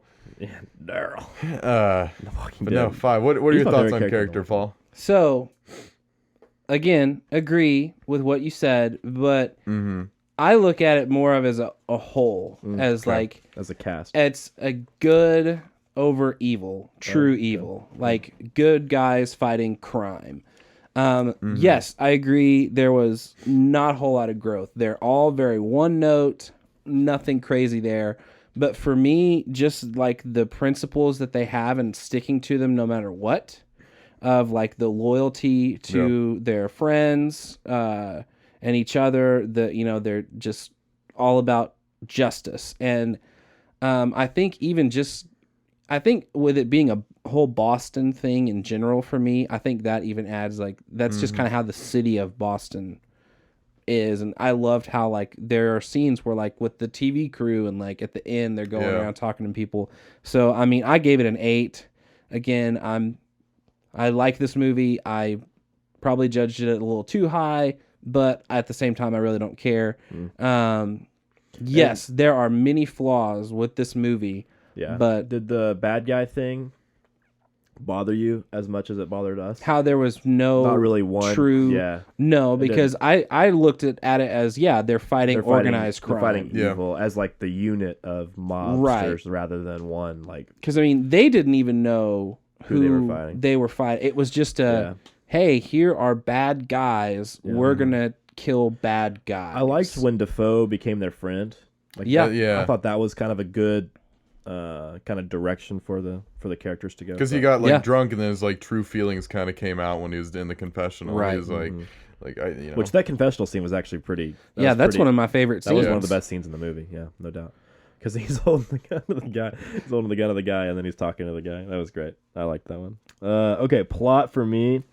I gave plot a 5. I felt like the plot. I don't know. For me, the plot was pretty flat. It was kind of the same almost the whole movie. I guess the major events are when they kill the different people, right? And then it just kind of gets bigger and bigger and bigger as the story goes. Like I guess it gets more and more people every time, and then it's more and more important people every time. Right. Roughly. Right? Yeah. Sorry, I just got like right on you. So if we don't have an episode next week, we'll know. And Luke's dead. Totally gonna turn this way, but I caught him right. Anyway, so for me, the major events were when the bad dad showed up, and he like the whole house thing. That was like the first moment I was like, oh, okay, the plot kind of changed a little bit here because of that. Mm-hmm. And then he never really came back around. And then the ending for me, like the climax of the movie, I guess, is whenever they go to the mobster's house and they get captured, and the dad / William Dafoe like saves them. Mm-hmm. Right, that's the climax-ish of the movie. Yeah. So for me, I don't know, like were the fight scenes and stuff cool? Yes, for sure. Was William Dafoe sitting there breaking down the scene cool? Yeah, 100%. Mm-hmm. But for me, kind of the lack of movement, the lack of development in the story itself, and then kind of the climax just being like like the heroes were saved in the climax rather than like destroying something or killing somebody or doing something awesome, you know? I don't know. Like I felt like it was a very like passive climax rather than, which I guess the true climax of the movie could be whenever they're in the courtroom and they actually kill the guy. I guess that would be the real. To me, that's like they're truly becoming like vigilantes or whatever. Right. But to me, I guess that would be more of fruition. that'd be more of the true climax of the movie is whenever it's like, here we go, we actually killed this guy. Because he's probably going to get off, you know, scotch-free if he doesn't get killed in the courtroom. Yeah. Which proves their point. So for me, that's kind of where I'm coming from the plot, I guess, if that makes sense. I gave it a 6 because, like you said, I do think it is very like surface level. There's not a whole lot of this, but you can see a little bit, like, you know, they go to the bar, you know, the Russian guys, they do all that, and they're like, all right, let's do this, you know, this thing, and then they do it for a little bit, and they're not very good at it. Or, I mean, they're good, but not good at the same time. Like the instance with the rope, and they fall through the ceiling. They're all like tangled up and stuff. Yeah, but they still shoot everybody before they get shot. Like that. And then, you know, like I said, they come to fruition there at the end where they're truly like, their dad was like, you know, probably the missing piece. So were they supposed to have like experience with guns and stuff? So, maybe this is a tags on to your question. So at the very beginning when they go up to the altar and pray, like, and the guy whispers to the like visiting pastor's ear, what is he implying? Like, what is... So maybe you're better suited to answer this. I think that's a little left up to interpretation. I don't think there's a right answer for... I'm going to go with that one first since it was up front. Yeah. Or earlier. I think it was just... Mainly, I think if you really look at like the timeline of the actual movie, I think they were just needing to go to work, like, and they were finishing their church. See, I interpreted that scene as that scene was out of order, and that is very possible. That was a scene from in the middle of their shooting spree when everybody in the church knew who they were and they knew what they were doing, but they still went to church and the pastor was just like, and he was talking about violence and talking about that lady being killed or whatever. I mean, and that's highly possible. It doesn't really say, and I mean, I wouldn't be upset with that. I just don't really know. I don't have a good answer for that. Because the scene right after that's when they're in the warehouse. It's when when they're in the meatpacking plant where they work for the first time. Right. Yeah. And they punch that big lady. So what was your? Are they supposed to have? Yeah. Are they supposed to have like previous experience with guns and stuff? Again, you don't really know. I don't think so. I think their dad's like a baller. So like to me, whenever I found that out, I was like, oh, that explains why they're so talented. Yeah. But then I was like, well, he's been in prison for 25 years and they're roughly 25 years old. So that there are a lot of things like that are very unanswered. The second one tries to answer a few of them, and one of them is because something similar happened to their dad. There's a little bit of a backstory in the dad in the second one, but like the person who like is explaining it at this point says that it's just in their blood. Because it's same thing with the dad. He had kind of a weird circumstance that made him a killer, and then he got put in prison. And there's a line where the guy says, you weren't in their lives one single day, and yet they followed almost exactly in your footsteps. So, no, I don't think they had any formal training in guns, but it just... And I know that sounds really weird to be something that you just naturally are gifted with, but that's... Makes sense. It just seemed kind of like it came with where they were in life, you know, living in like a building room thing with all the showers and just kind of knowing dumpy the apartment, low life people in a way, and I think it just kind of came with where they were.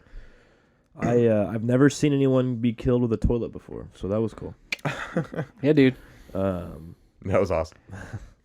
What did you score? Sorry. We're on plot, right? Yeah. I also gave it a 6. I agree. Again, 100%, very one note, not a whole lot going on. Yeah. It's just, that's really, and it's just simple. I mean, yeah, there's a plot, but it's not a deep plot. Well, it's more about like, how can we get a really cool fight scene here, and then we need 5 or 10 minutes of dialogue to kind of slow down, and then how can we get 5 or 10 more minutes of cool action here? Yeah, and this is just a very non-traditional movie. Yeah. And that's kind of the hard part about this movie too, is because this makes me very much think of like a buddy cop comedy movie. Because I mean, and that's sort of what this movie is. And those movies are really hard to judge. Yeah. Like, I mean, if you think about like movies like Lethal Weapon or Rush Hour, or, you know, like on this scale, these movies are really hard to judge. And that's kind of why I wanted to do this movie. Yeah. Because this is literally number 3 on my top 25 list. I love this movie. I watch it many, many times in a year. But statistically, it's not that good of a movie. Yeah. Right. So, but yeah, no, I agree 100%. This plot is super simple. Hey, here are bad guys. We can kill them, so we will kill them. Yeah. To help our neighborhood and all this stuff. Right. Yeah, no, I totally agree. I think they made sacrifices. We've talked about this a lot before, but they made sacrifices in some areas in order to strengthen others, and this was one of the ways that they did that. Our 4th section is conflict, tension, urgency. For me, this was the highest rated section. I gave this one a 6. I said the conflict was really good throughout the movie. There's internal conflict, there's personal conflict with the family, with the brothers, and then there's obviously external conflict with the mobsters. The tension, there was moments of tension, but not great tension throughout. Yeah. And then I said there was very little urgency as far as we can just go kill people whenever we want to kill them. Like it was like there was no like they're coming after us right now. This guy's leaving the country tomorrow. There's no there was no. Yeah. It's like, oh, I'll just get in the car tonight and I'll go find some mobsters and I'll just kill them if I see them. And if I don't, then I don't. You know, kind of thing. Luckily, all these guys are in the same place. Yeah. So for me, the tension was solid in those scenes, in those moments. But other than that, I thought that was kind of, No, I gave it a 6. There was a lot of conflict between like people. But I think, I don't know.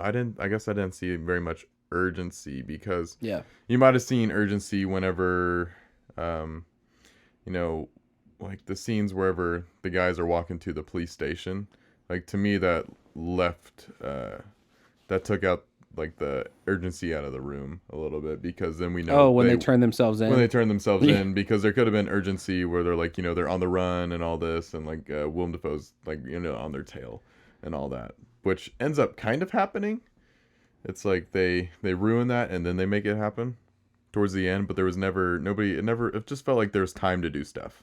Yeah. It's like, hey, we have time to fight them. We have time to go kill these people. We have time to do this. We have time. They had all the time in the world to be vigilantes and killers and whatnot. Yeah. The best scene of urgency for me in the movie was when they rushed and bust in the apartment and they're taking one brother downstairs and the other brother's on the still in the apartment. Yeah. That was the best urgency in the movie. Yeah, you're right. Was because he was racing to get true. Free. So other than that, to me, that's the only really example that I can think of, other than just like the shooting spree and whatever. But that was a really good scene of urgency. But like Luke said, it's throughout there was never really that pressure. I didn't feel like. Yeah, no, I agree. I also gave this section a 6, mainly just for the conflict. I mean, the conflict was strong. Yeah, no little tension to almost no urgency. So yeah, I have nothing to add to that. Yeah. Okay, so for me, the cinematic elements, this section struggled for me personally. It's my lowest rated. Yeah, I felt like some of the cuts were weird, especially the opening. Like the opening to the movie. Like that was so awkward like that helicopter shot? It was so awkward for me. Okay, so that felt very Christopher Nolan-y to me, to be honest. Not the helicopter. That's what I'm talking about. Okay, I'm talking about like the fade in, fade out, cut in, cut out. Oh, okay. Like, well, I'm talking about the very first thing you see is like this helicopter shot that wraps around like of Boston? Like this building or something, and that felt very Nolan-y to me. No, that's not what I'm talking about at all. Okay. I was talking about like when they're walking in the church and it cuts and it cuts and it cuts. Okay, and it cuts. You know what I'm talking about? All the editing. Yeah, for me that hurt. The overly bloody, violent like thing is like such a Tarantino thing to do, and Tarantino can pull it off, in my opinion, because of the budget of his movies, and like he has like just more swing. And so this movie was trying to do that with such a low budget that it was so like, it was just like, what's Well, there were some massive holes coming out of the back of those guys when they were getting shot with the silenced like pistols. It was just for me like hey dude, when you get shot, stuff happens. They went right. they went for it, and for me they didn't have the budget to go for it, and it showed. Like it was cheap, it was cheesy. It was like at moments it was too weird, too far. They made a lot of decisions for me that were like, oh yeah, let's just do that real quick. And I was like, nope, should have made that decision. But yeah, I gave it a 4. The Tarantino thing just bothered me. I don't know why it bothered me so much. And I guess because I've been watching him a lot recently. But that's really funny to me because I never made that connection at all. Really, it just felt. Do you like, now though?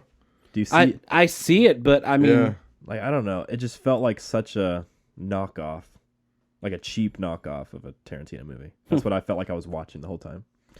I don't know why I felt like that, but that's just kind of how I felt. So, what'd you give it? I gave it a 5. So I thought the music wasn't great. That's what happens when you. But I'd have also your remind director myself play that the this music. movie came out in 2000. And Yeah, this movie felt very like 2000-y, like late 90s, early 2000s. Yeah, it felt like the flip music wasn't the great. Pager. yeah, dude. When he gets the phone number from the pager. I specifically wrote down the blood as well. I was watching like the exit blood, I guess, and it seemed very blood packety. Like oh yeah, the color of the blood was very awful. Yeah, and then just like the explosions themselves of the blood coming out, I was like, I don't know. Yeah. And then they did a lot of fades, like between I did scenes. like they broke it up by doing these like fade to black and fade back in. I was like, I don't know if you need that. Like I think a few every once in a while, but it was just like fade to black, fade to black, fade to black, fade to black.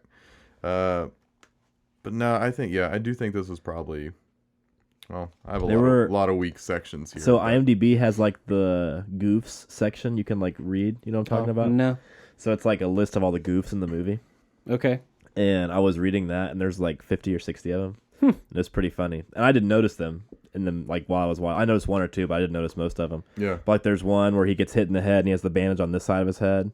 And then the next scene, it's this side of his head that's bandaged. Okay. There's one scene where he's checking the body. And he lays the thing at the very beginning. William Dafoe lays the thing next to the guy's body, and then the next shot it's not there at all. So it's just like a lot of random stuff like that. Continuity stuff. Yeah. But I thought that was. I always love reading the goofs like section of movies because it's pretty funny. But that's funny. But yeah, so there were like a lot of those things in there. Like I said, I didn't catch them, so I didn't knock points off for that. But for me, yeah, you could tell that it was cheap. You could tell that it was kind of old. You could tell that it was the guy's first time directing a movie. So. For those reasons, I think that's kind of where I'm coming from. It's very dated. Yeah. Yeah. I mean, I gave it a 5 also. I mean, so I have the DVD or Blu-ray of this, and it's got the theatrical and the director's cut. There's not a whole lot different, but the director's cut is less choppy.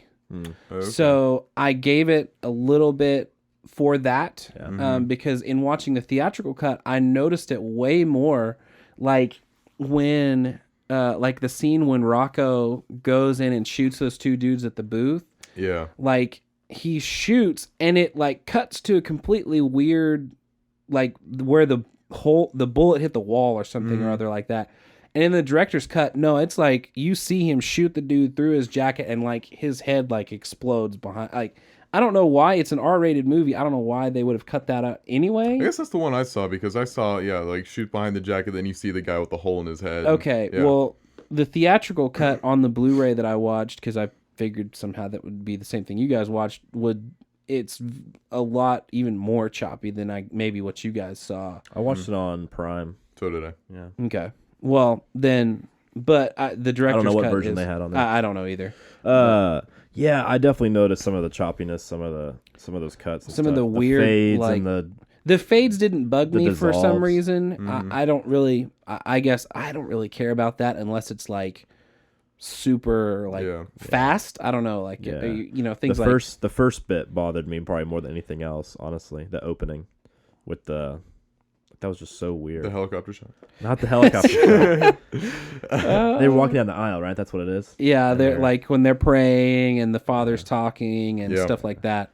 Yeah. I understand what you're saying, but for me, that didn't bug me. Yeah. They had some really interesting camera angles. They had some cool cinematic things in there. Like I just pooped on this movie, like big time on the cinematic part.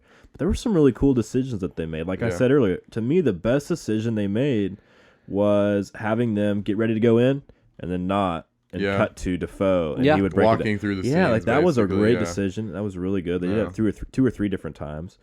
And then some of the stunts and some of the action stuff was actually really cool and really good. But then some of the other stuff was just like... I thought them falling through the roof with all tangled up in the rope was pretty hilarious. I was like, that's awesome. Yeah. Well, and especially because they've been arguing about the stupid rope for like 5 minutes at that point.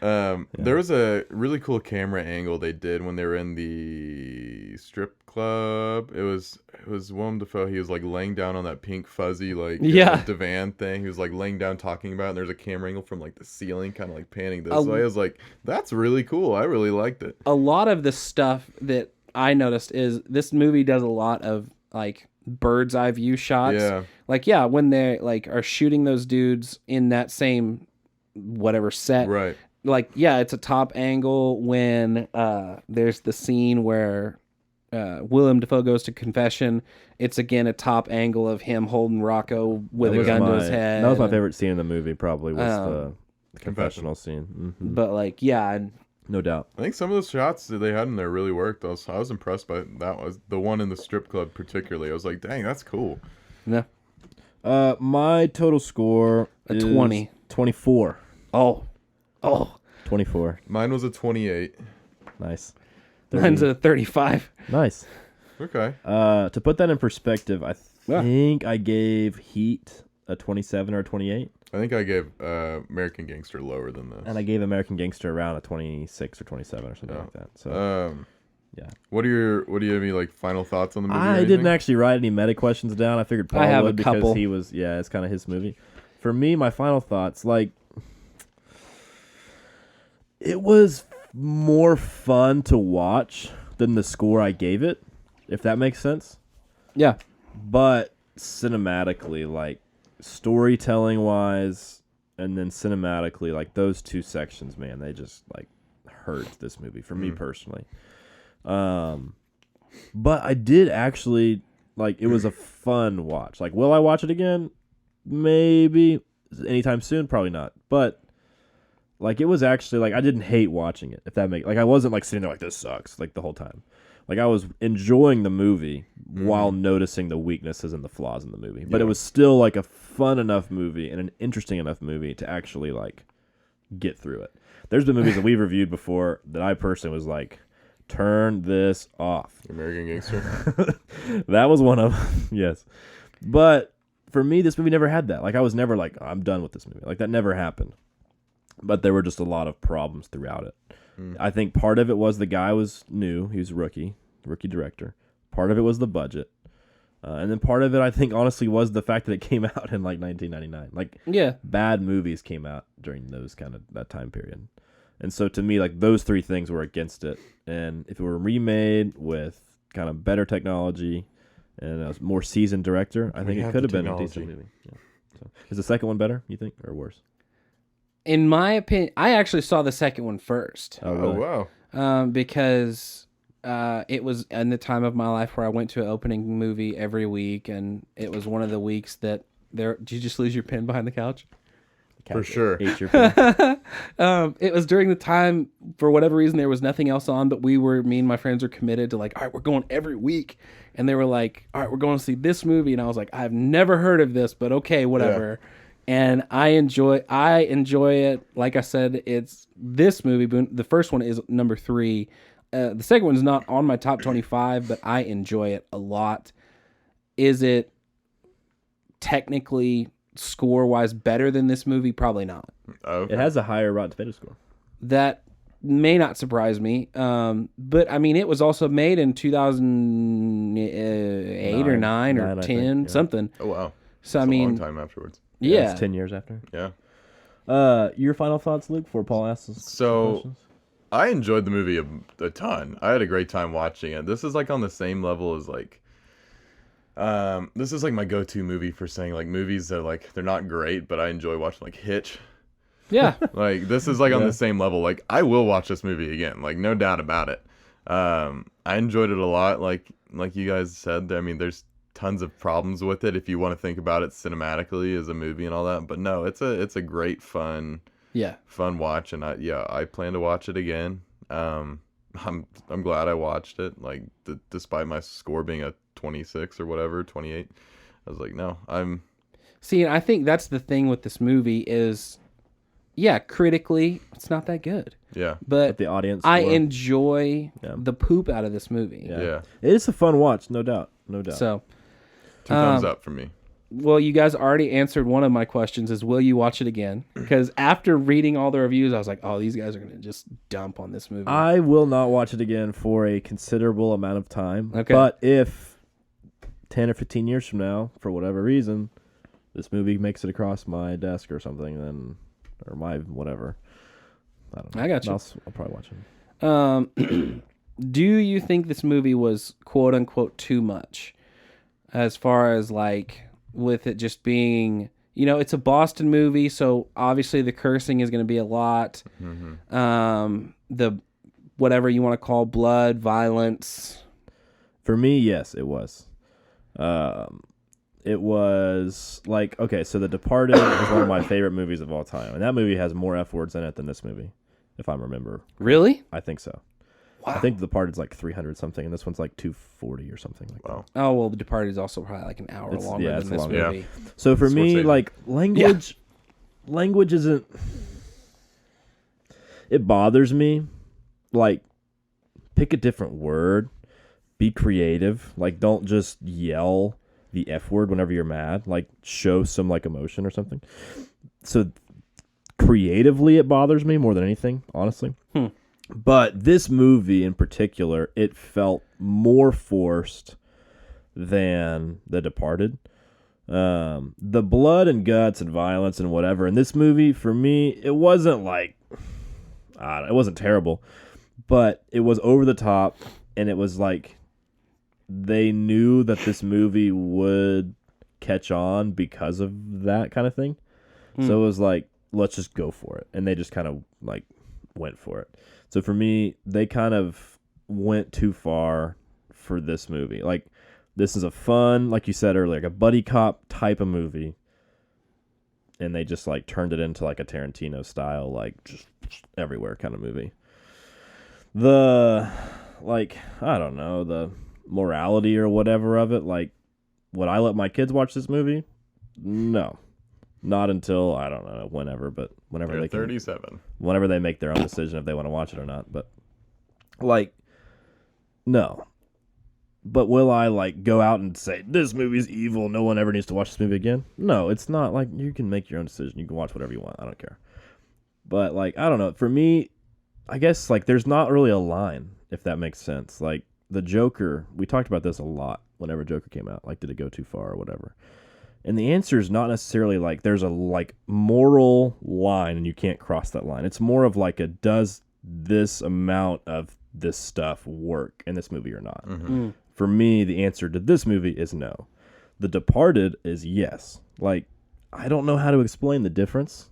If that, like, I haven't watched The Departed in a while, honestly, but It's kind of just a take on the movie. But yeah, like, and The Departed is, like you said, it's longer, so that kind of makes sense. It's a more serious movie. It's a more serious movie. This movie and, is kind of a half comedy. Yeah. This kind of to me felt like a I don't know, like a darker version of like a Zombieland, or some other like really violent like comedy movie, basically like a horror comedy kind of movie. Huh. I don't know, like it just. You know what I'm saying? Like it. Not really. But was that's just okay. like- Say it. I mean, Like, you're right. Like, it felt like a comedy at times. I laughed probably the hardest in this movie, and I've laughed in a lot of different movies. Really? Like, oh, dude, when at the beginning of the movie, and they're talking to that at the meatpacking plant, and they're talking about the rule of thumb, and he's like, well, it should have been the rule of wrist probably. And then his brother clocks her. I lose it every time. I think it's just the funniest. They're funny guys. I mean, yeah, he hit a woman. It's not funny, but also like it's just the situation. Yeah. You know what I mean? Well, she's bigger than him. She's bigger than him. She just kicked his brother in the nuts. I mean, it's the whole, I'm going to defend my brother. It's a Boston thing, you know, other time, I can't think of another specific time. I mean, yeah, when they kill the cat, I literally laugh my head off. Whereas in Pulp Fiction, when he shoots the guy, I'm just like, you know, like it's a completely different thing. And maybe that's why I like it, because it takes serious things in a comedic way. It's kind of because like right after that, he's like, I can't believe that just happened, you know? Yeah. And he's like, is it dead? And you're like, well, yeah, obviously it's dead. It blew up. Like, but I laugh every single time. Yeah, Even though I know it's coming, I laugh. So I don't know. Maybe that's why I enjoy, I don't know. No. I you know. I didn't think, well, so I'm cool. I was cool with like the blood and stuff. None of that bothered me. Didn't mind the language or anything. I think my issue with like too much is there was a lot of overacting in some stuff. Okay. One that specifically, it wasn't even one of the main characters. One specifically like points out to me is when we find out that Defoe's character is gay. When we figure that out, and like he's in the bed with the other guy. Like I was cool with that. Whatever. It's like. And then the guy who's in bed starts like doing this like weird like nuzzle thing. And, like, he was like overacting. I was like, none of this bothered me until you're like, I don't know. You guys are just like on two different like acting scales right now. It's like they're contrasting each other in a way. And then there was one at the beginning, Defoe's character, and he's like, well, who are you? And he like opens his jacket and like he's like, this is who I am or whatever. And like I was like, that was a little overacted or a little cheesy or something. I feel like this movie tried too hard and it took itself too seriously at times. Like I see your point of the comedy, and I think the comedy landed for me several times. But yeah, I feel like it just tried too hard. Like it was like, we're a small budget, kind of no name movie, and we're gonna like make an impact by doing this and doing this a lot. And it just was like, no, I got you. You know what I'm saying? Yeah. But yeah, like I'm with Luke. Like violence doesn't bother me. Like it probably should, honestly.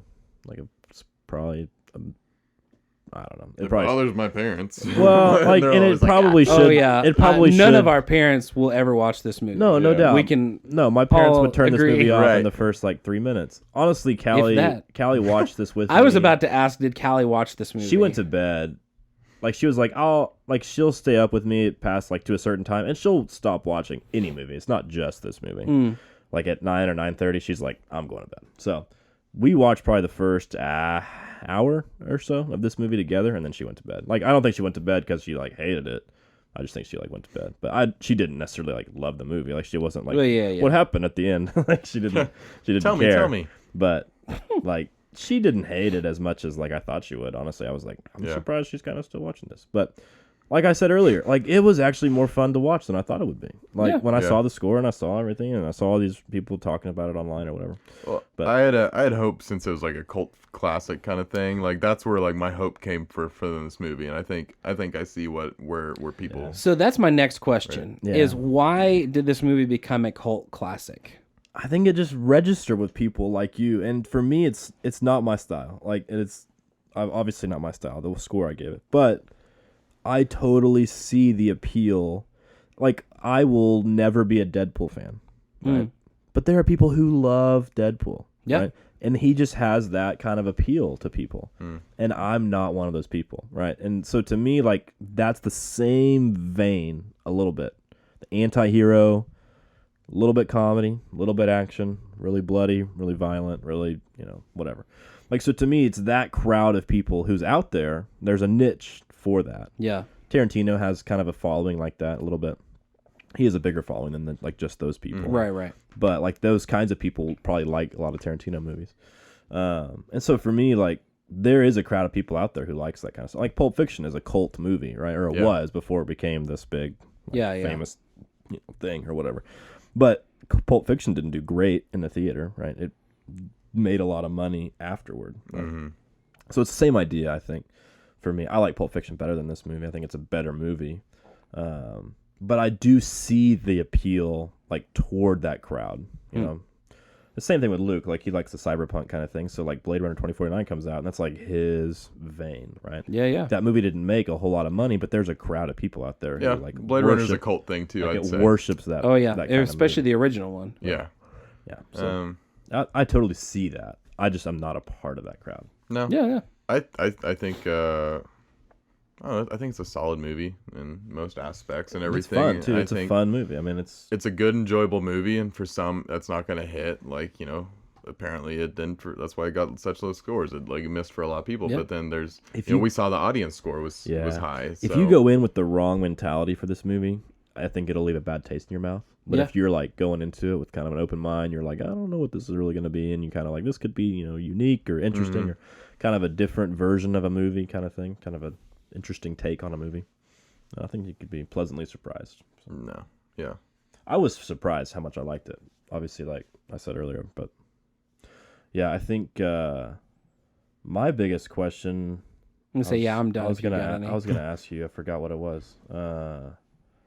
Is it still same place in your top 25? Is it higher or lower now that you kind of rewatched it with this kind of in mind? Oh yeah. Same. There are movies that this is one of those movies that I will literally, if I want something on that I either don't really have to pay attention to because I've watched it so many times, or just to watch in my opinion, fun movie. Yeah. I'll do that with either one of them, the first or the second one. And that's one of the reasons that I watched the second one this past week, because I was like, I just want to watch a fun movie that I enjoy. And I was like, second one, do it. Yeah.